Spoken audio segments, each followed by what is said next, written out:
നമസ്കാരം, എല്ലാവർക്കും എൻ്റെ വീഡിയോയിലേക്ക് സ്വാഗതം. ഇന്ന് ഞാൻ ഉണ്ടാക്കാൻ പോകുന്നത് ഒരു അൽഫാമാണ് കേട്ടോ. അപ്പോൾ അതിനുള്ള മസാലയൊക്കെ ഞാൻ ഇന്നലെ രാത്രി തന്നെ പരട്ടി വെച്ചിട്ടുണ്ടായിരുന്നു ഫ്രിഡ്ജിൽ. അപ്പോൾ അതിൻ്റെ മസാല ഉണ്ടാക്കണത് ആദ്യം കാണാം കേട്ടോ. അപ്പോൾ ഞാൻ ആദ്യം തന്നെ ചിക്കനൊക്കെ നന്നായി കഴുകി വരഞ്ഞെടുത്തിട്ടുണ്ട് കേട്ടോ. അപ്പം ഇനി ഇതിലേക്ക് ആവശ്യമുള്ള മസാലകൾ റെഡിയാക്കും.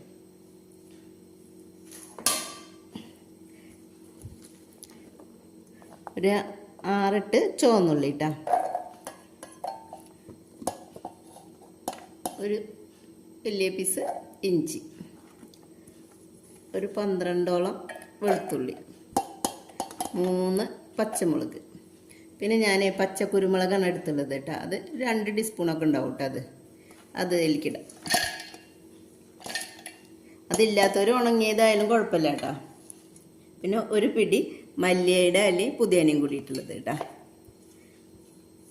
നമുക്ക് ഇതിലേക്ക് മുളകും പൊടിയൊക്കെ ഇടാം. 1 ടീസ്പൂണ് കാശ്മീരി ചില്ലി പൗഡറാണ് ഇട്ടത്, 1.5 ഇടാം. പിന്നെ പെരുംജീരകം 1 ടീസ്പൂൺ, മഞ്ഞളിൻ്റെ പൊടി 1 ടീസ്പൂൺ, പിന്നെ ആവശ്യത്തിനുള്ള ഉപ്പ്,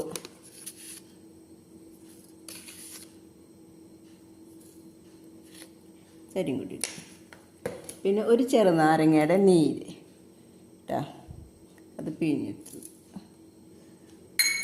പിന്നെ ഗരം മസാല ഒരു 1/2 ടീസ്പൂൺ, കുറച്ച് സൺഫ്ലവർ ഓയിൽ ഒഴിക്കാം കേട്ടോ, ഒരു 2 ടീസ്പൂണിൻ്റെ അടിക്കും.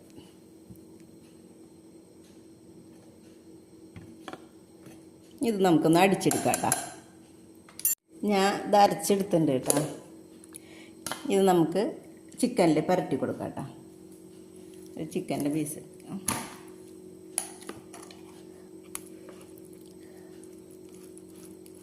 ഇതിൻ്റെ ഉള്ളിലേക്കൊക്കെ മസാല വരുന്ന വിധത്തിൽ ഇത് നന്നായി പുരട്ടി കൊടുക്കാം കേട്ടോ. ഞാൻ ഈ ചിക്കൻ്റെ എല്ലായിടത്തും ഇതിങ്ങനെ പരട്ടി, ഇതേപോലെ ഞാൻ എല്ലാതിൻ്റെയും പരട്ടട്ടെ. ഇതെല്ലാതും ഞാൻ പരട്ടി വെച്ചിട്ടുണ്ട് കേട്ടോ. ഇത് ഞാൻ നാളെ എടുക്കുള്ളൂ കേട്ടോ. അതിപ്പോൾ ഫ്രിഡ്ജിൽ വെക്കും. ഫ്രീസറിൽ വെക്കേണ്ട, താഴത്ത് വെച്ചാൽ മതി കേട്ടോ. നമുക്കൊരു സോസ് ഉണ്ടാക്കണം കേട്ടോ. അപ്പോൾ അതിന് ആദ്യം തന്നെ പാൻ ചൂടായിട്ടുണ്ട്. അപ്പോൾ അതിലേക്ക് ഒരു ടീസ്പൂണ് ഇത് സൺഫ്ലവർ ഓയിലാണ് ഞാൻ ഒഴിച്ചു കൊടുത്തത് കേട്ടോ. ഒന്ന് ചൂടായി വരുമ്പോൾ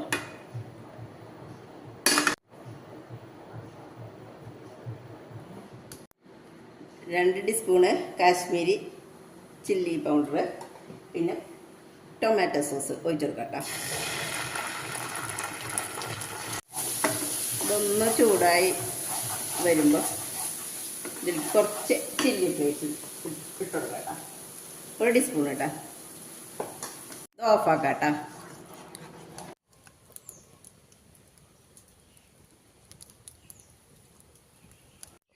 ഈ മസാല പറ്റിയത് നമുക്ക് ഇതേവിടെ ഞാൻ കണലൊക്കെ റെഡിയാക്കി വെച്ചിട്ടുണ്ട്. അപ്പോൾ അതിൻ്റെ മേലേക്ക് വെക്കാം കേട്ടോ.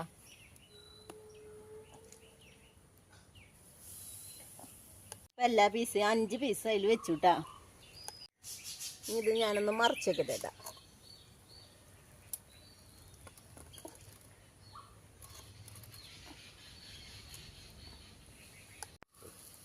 ഇനി നമുക്ക് ഇവിടെ ഉണ്ടാക്കി വെച്ച ആ സോസ് ഇതുമ്പോൾ പരട്ടി കൊടുക്കാം കേട്ടോ. എല്ലായിടത്തേക്കും ആവണ വിധത്തിൽ നന്നായി പരട്ടി കൊടുക്കാം.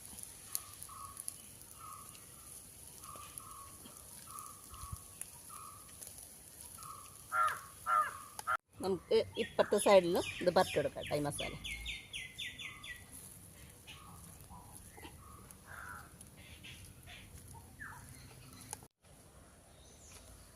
ഇത് കണൽ കുറച്ച് കൂടിയെന്നാണ് തോന്നുന്നത്. ഞാനിത് കണലുണ്ടാക്കിയത് വിറക് കത്തിക്കണ ആ കത്തിച്ചുണ്ടാവണ ആ കരിയില്ല, അതാണ് എടുത്ത് വെച്ചിട്ടുണ്ടായിരുന്നത്. പിന്നെ ഞാൻ ആ കൊതമ്പിൻ്റെ ഒക്കെ അതൊക്കെ ഇട്ടിട്ടാണ് ഇത് ചിരട്ട കത്തിച്ചിട്ടാണ് ഇത് ഉണ്ടാക്കിയത് കേട്ടോ. അപ്പം ഇതിൽ കുറച്ച് കണൽ കൂടിയെന്നാണ് തോന്നുന്നത്. അപ്പം എല്ലാവരും ഇത് ഉണ്ടാക്കി നോക്കുക കേട്ടോ. പിന്നെ എൻ്റെ ചാനൽ ആദ്യമായിട്ട് കാണുന്നവരാണെങ്കിൽ ലൈക്ക് ചെയ്യുക, ഷെയർ ചെയ്യുക, സബ്സ്ക്രൈബ് ചെയ്യുക കേട്ടോ.